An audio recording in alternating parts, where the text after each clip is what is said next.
السلام علیکم ورحمۃ اللہ وبرکاتہ۔ پچھلی ویڈیو میں ہم نے سورۃ البقرہ کی آیت نمبر 36 اور 37 اس کا ترجمہ جانا تھا۔ آج انشاءاللہ العزیز ہم ان کی تفسیر جانیں گے، تو شروع کرتے ہیں۔ بسم اللہ الرحمن الرحیم۔ فَأَزَلَّهُمَا الشَّيْطَانُ عَنْهَا فَأَخْرَجَهُمَا مِمَّا كَانَا فِيهِ وَقُلْنَا اهْبِطُوا بَعْضُكُمْ لِبَعْضٍ عَدُوٌّ وَلَكُمْ فِي الْأَرْضِ مُسْتَقَرٌّ وَمَتَاعٌ إِلَىٰ حِینٍ۔ اللہ تعالیٰ نے آدم علیہ السلام سے فرمایا کہ تو اور تیری زوجہ جنت میں رہو، جس سے یہ پتہ چلتا ہے کہ حضرت مائی حوا کی تخلیق تب تک ہو چکی تھی، اور تم دونوں اس جنت میں سے بافراغت جہاں سے چاہو کھاؤ، مگر اس درخت کے قریب نہ جانا۔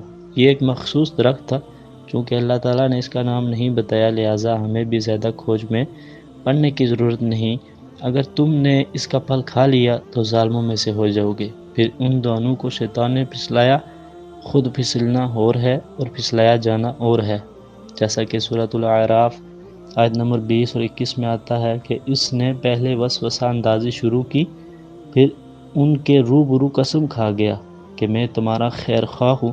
تو اس نے جب اللہ تعالیٰ کے نام کی قسم کھائی تو آدم علیہ السلام نے خیال کیا کہ اللہ تعالیٰ کے نام کی جھوٹی قسم نہیں کھائی جا سکتی، لہٰذا اس طرح اس کے فریب میں آ گئے اور یہ بخشش سے زمین پر آنے کا سبب بنا۔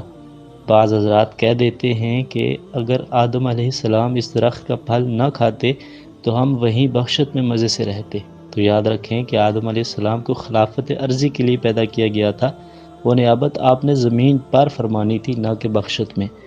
وہاں صرف اس لیے لے جائے گئے تھے کہ دیکھ کر جائیں کہ جو زمین پر اللہ تعالیٰ کے احکامات کے مطابق زندگی گزارے گا اسے بطور جزا یہ جہاں ملے گا۔ تو وہاں سے آنے سے قبل درمیان میں یہ واقعہ ہو گیا۔